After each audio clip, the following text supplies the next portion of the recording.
All right, everyone, welcome back. Today we are going to continue reading our new read aloud called Pax by Sarah Pennypacker. Yesterday we read one chapter and we were introduced to, I'd say, three main characters. Someone tell me one of the characters and what we learned about them.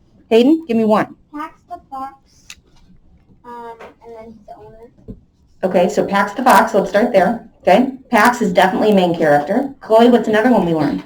The dad. Okay, the dad. We don't know his name yet, but we know that there's a father. Angie? The boy. And the boy. Okay. Now, someone else tell me what happened in the first chapter. Emma? The dad told Pax's owner to abandon Pax. Yep. The dad, we don't know why yet, but they were in the car and they had to get rid of Pax in the woods. So the boy, we don't know his name yet. He threw the toy soldier into the woods. Pax ran to go get it. And by the time he got back, they were in the car leaving. Madeline? I think it's maybe because some like a police or somebody told them that they can't have it. Okay. So they might not want to get rid of the fox, but something's causing them to do so. Hayden? Maybe they live in an apartment and they can't have any, they can't have any. Yeah. Some places where you live, they won't allow that type of thing. Eric, what were you going to say? Is there a mother in the story? We'll find out. Maybe the mother died. Okay. So we are ready for chapter 2. All right, now we'll tell you in this story, every other chapter about switches perspective. So the first story, the first chapter, we heard from the fox's perspective. Today, you will find out soon whose perspective we hear from. Chapter 2. So there were lots of them. Peter heard how stupid it sounded, but he couldn't help repeating it. Lots. He plowed his fingers through the heap of plastic soldiers in the battered cookie tin, identical except for their poses, standing, kneeling, and prone, all with rifles pressed hard to their olive green cheeks. I always thought he just had the one. No, I was always stepping on them. He must have had hundreds, a whole army of them. The grandfather laughed at his own accidental joke, but Peter didn't. He turned his head and looked intently out the window, as if he had just caught sight of something in the darkening backyard. He raised a hand to draw his knuckle up to his jawline, exactly the way his father rasped his beard stubble, and wiped the tears that had been brimming. What kind of a baby cried about something like this? And why was he crying at all, anyway? He was 12 and he hadn't cried for years, not even when he'd fractured his thumb bare-handling Josh Horahan's pop fly. So if you ever caught a pop fly with your bare hand, it hurts pretty bad. A baseball, someone hits it way in the air. If you don't have a glove and you just catch it with your bare hand, it can hurt. That had hurt a lot, but he'd only cursed through the pain waiting with the coach for x-rays. Man up. But today, twice. All right, I just had a text-to-text connection. Who else have we read a story about that had an issue about crying? Quentin? The book that we were just reading, Dexter the Tough, right? Yep, Dexter, he had trouble crying, him and Robin. Peter lifted a soldier from the tin and drifted back to the day he'd found one just like it in his father's desk. What's this? He'd asked, holding it up. Peter's father had reached over and taken it, his face softening. Huh, been a long time. That was my favorite toy when I was a kid. Can I have it? His dad had tossed the soldier back. Sure. Peter had set it up on the windowsill beside his bed, pointing the little plastic rifle out at a satisfying show of defense. But within the hour, Pax had swiped it, which made Peter laugh, just like him. Pax had to have it. So who do you think Peter is? Emma? The boy? Yes. Okay, so the boy that we read about in the first chapter, his name is Peter. Peter dropped the toy back into the tin and was about to snap the lid on when he noticed the edge of a yellowed photo sticking up from the mound of soldiers. He tugged it free. His dad, at maybe 10 or 11, with one arm draped around a dog. Looked like part collie, part 100 other things. Looked like a good dog, the kind you would tell your own son about. I never knew Dad had a dog, he said, passing the photo to his grandfather. That's Duke, dumbest creature ever born, always underfoot.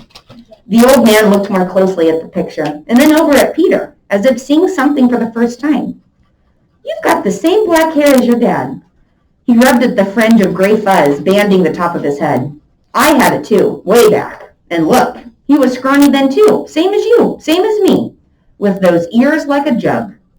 The men in our family, I guess our apples don't fall far from the tree, eh? No, sir. Peter forced a small smile, but it didn't hold up. Underfoot. That was the word Peter's father had used. He can't have that fox underfoot. He doesn't move as fast as he used to. You stay out of the way too. He's not used to having a kid around. You know, war came and I went and served like my father, like your father now. Duty calls and we answer in this family. No, sir, our apples don't fall far from the tree. He handed back the photo. Your father and that dog, they were inseparable. I'd almost forgotten. Peter put the photo back into the tin and pressed the lid down tight, then slid it under the bed, where he'd found it. He looked out the window again. He couldn't risk talking about pets right now. He didn't want to hear about duty, and he sure didn't want to hear any more about apples and the tree that they were stuck underneath. What time does school start here, he asked, not turning around.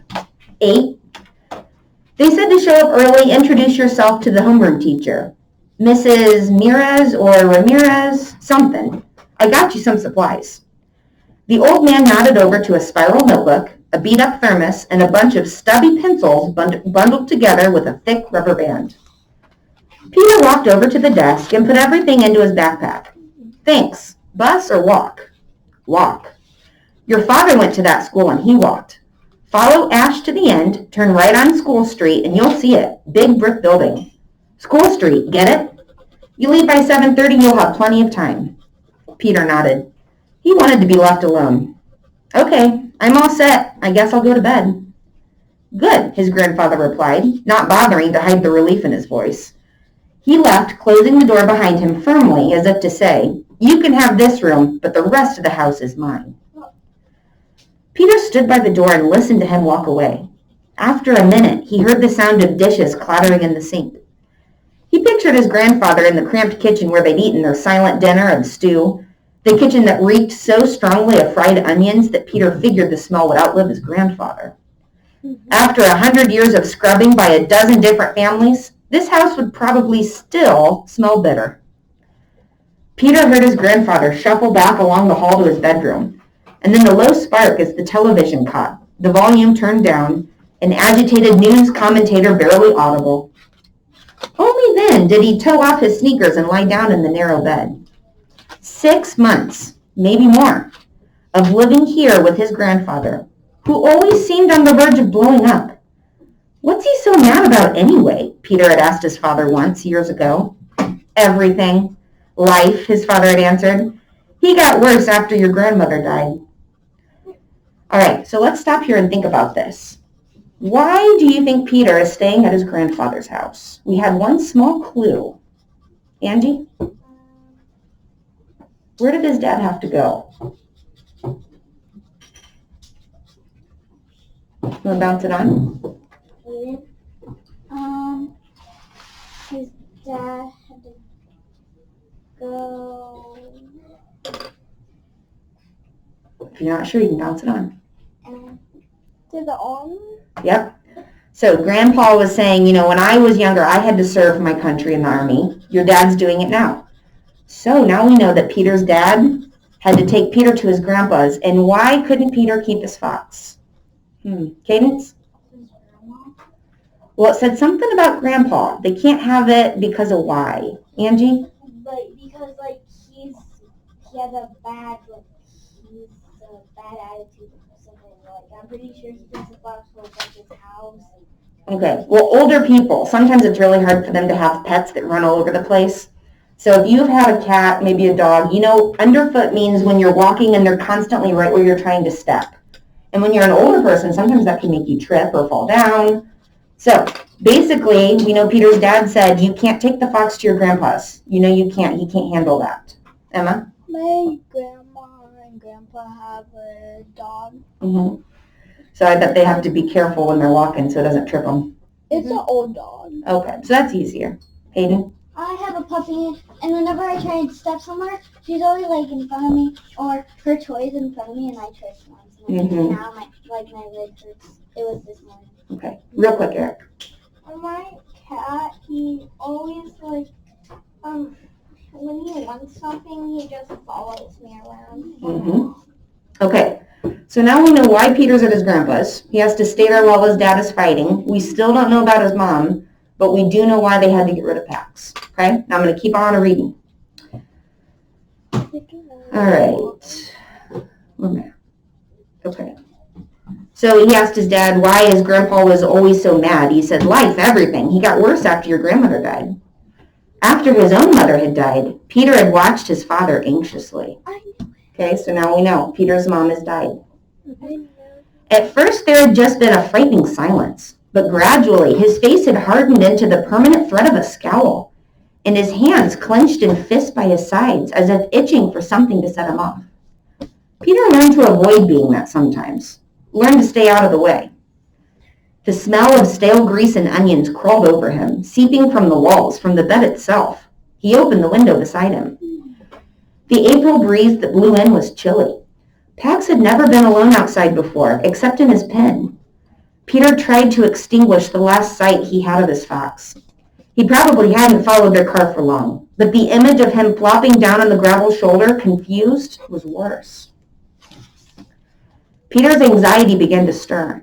All day, the whole ride here, Peter had sensed it coiling. It always seemed like a snake to him, his anxiety, waiting just out of sight, ready to slither up his spine, hissing its familiar taunt. You aren't where you should be. Something bad is going to happen because you aren't where you should be. He rolled over and pulled the cookie tin out from under the bed.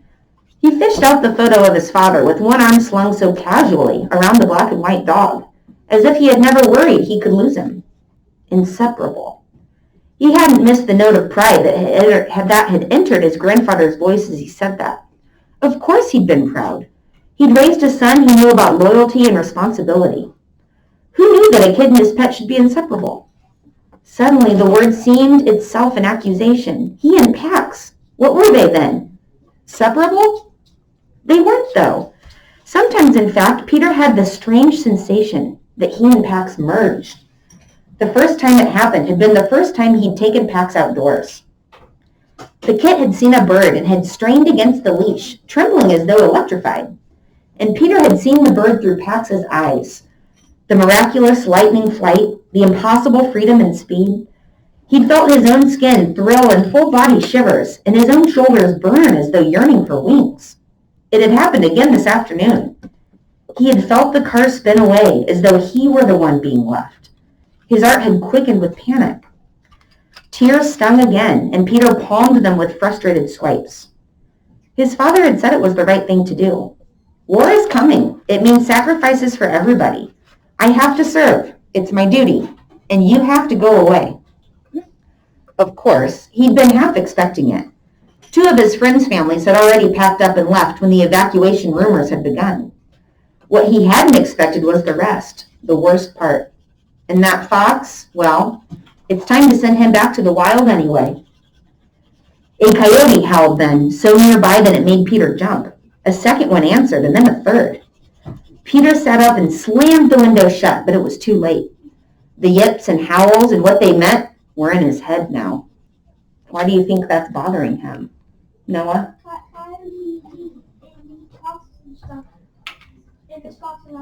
Yeah, it's reminding him of Pax by himself. Peter had only 2 bad memories of his mother.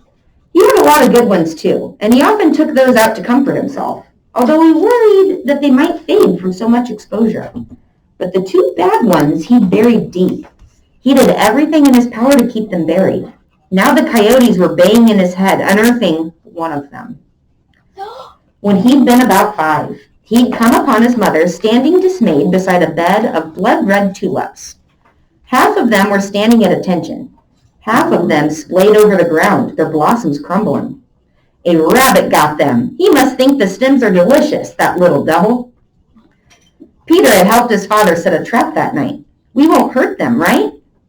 Fine, we'll just catch him, then drive him into the next town. Let him eat someone else's tulips. Peter had baited the trap himself with a carrot, then begged his father to let him sleep in the garden to keep watch. His father had said no, but helped him set an alarm clock so he'd be the first to awaken. When it went off, Peter had run to his mother's room to lead her outside by the hand to see the surprise. The trap lay on its side at the bottom of a freshly scraped crater at least 5 feet across. Inside was a baby rabbit, dead. There wasn't a single mark on its little body, but the cage was scratched and dented, and the ground all around clawed to rubble. Coyotes, his father said, joining them. They must have scared it to death trying to get in, and none of us even woke up. Peter's mother had opened the trap and lifted out the lifeless form. She held it to her cheek.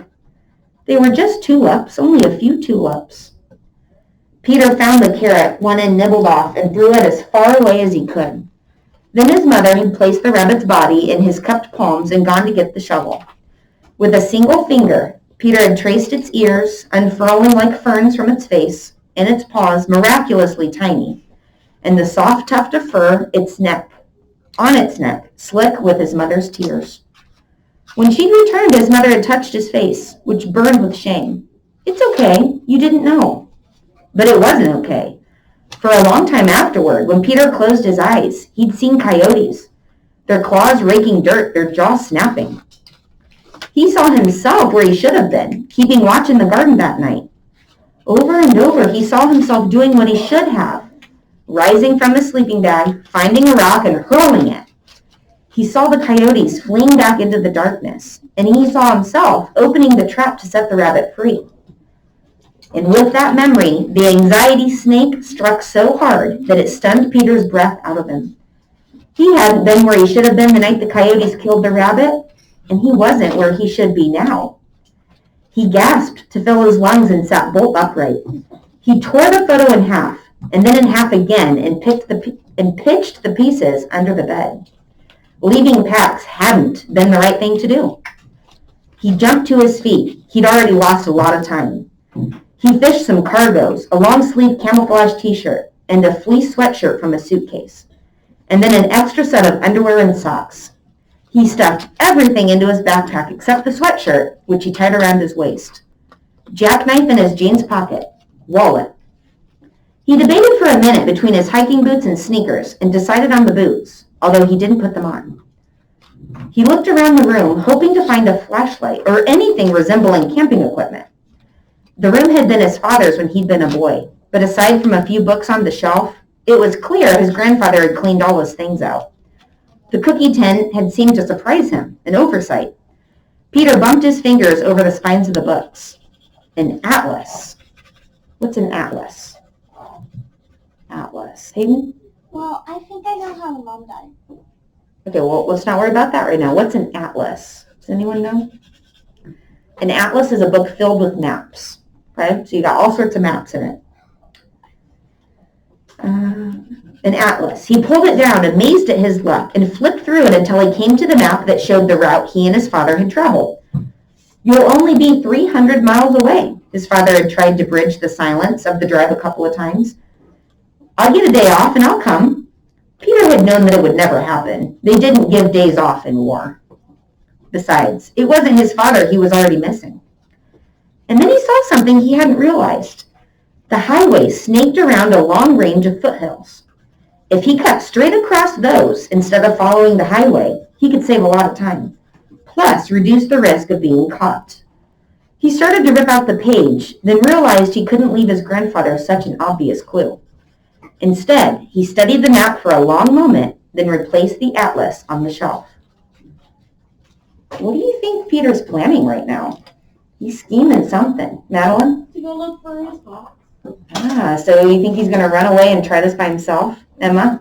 Yeah, I think he's gonna run away and find the box. Okay, let's see. 300 miles. It looked like he could shave off 100 of them by taking the shortcut. So say around 200. If he could walk at least 30 miles a day, he could make it in a week or less. They'd left Pax at the head of the access road that led to the ruins of an old rope mill. Peter had insisted on this road because hardly anyone ever used it. Pax didn't know about traffic, and because there were woods and fields all around. He'd go back and find Pax there waiting in 7 days. He wouldn't let himself think about what might happen to a tame fox in those 7 days. No, Pax would be waiting at the side of the road, right where they'd left him. He'd be hungry for sure, and probably scared, but he'd be okay. Peter would take him home. They would stay there. Just let someone try to make him leave this time. That was the right thing to do. He and Pax, inseparable. He glanced around the room again, resisting the urge to just run. He couldn't afford to miss anything. The bed. He pulled the blanket off, rumpled the sheets, and punched the pillow until it looked slept on. From his suitcase, he took out the picture of his mother he'd kept on his bureau, which is a dresser, the one taken on her last birthday, holding up the kite Peter had made for her and smiling as if she'd never had a better present in her life, and slid it into his backpack. Next, he pulled out the things of hers that he'd kept hidden in the bottom of his drawer at home. Her gardening gloves, still smudged from the last soil she'd ever lifted, a box of her favorite tea, which had long ago lost its peppermint scent, the thick candy cane striped knee socks she wore in winter. He touched them all, wishing he could take everything back home where it belonged. And then chose the smallest of the items, a gold bracelet with an emblemed phoenix charm she'd worn every day, and tucked it into the middle of his backpack with the photo. Peter surveyed the room a last time. He eyed his baseball glove, and then crossed to the bureau and stuffed them into the backpack. They didn't weigh much, and he'd want them when he was back home. Besides, he just felt better when he had them. Then he eased the door open and crept to the kitchen. He set the backpack on the oak table, and in the dim light from above the stove, he began to pack supplies. A box of raisins, a sleeve of crackers, and a half-empty jar of peanut butter. Pax would come out of any hiding spot for peanut butter. From the refrigerator, he took a bunch of string cheese and 2 oranges. He filled the thermos with water and then hunted through drawers until he found matches, which he wrapped in tinfoil. Under the sink, he scored 2 lucky finds, a roll of duct tape and a box of heavy-duty garbage bags. A tarp would have been better, but he took 2 bags with gratitude and zipped the pack. Finally, he took a sheet of paper from the pad beside the phone and began a note. Dear Grandfather. Peter looked at the words for a minute, as if they were a foreign language, and then crumpled the paper up and started a new note.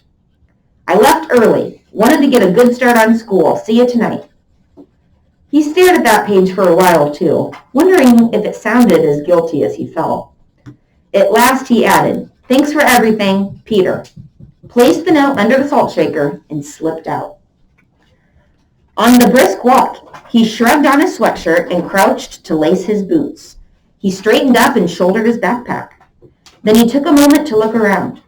The house behind him looked smaller than it had when he'd arrived, as if it were already receding into the past.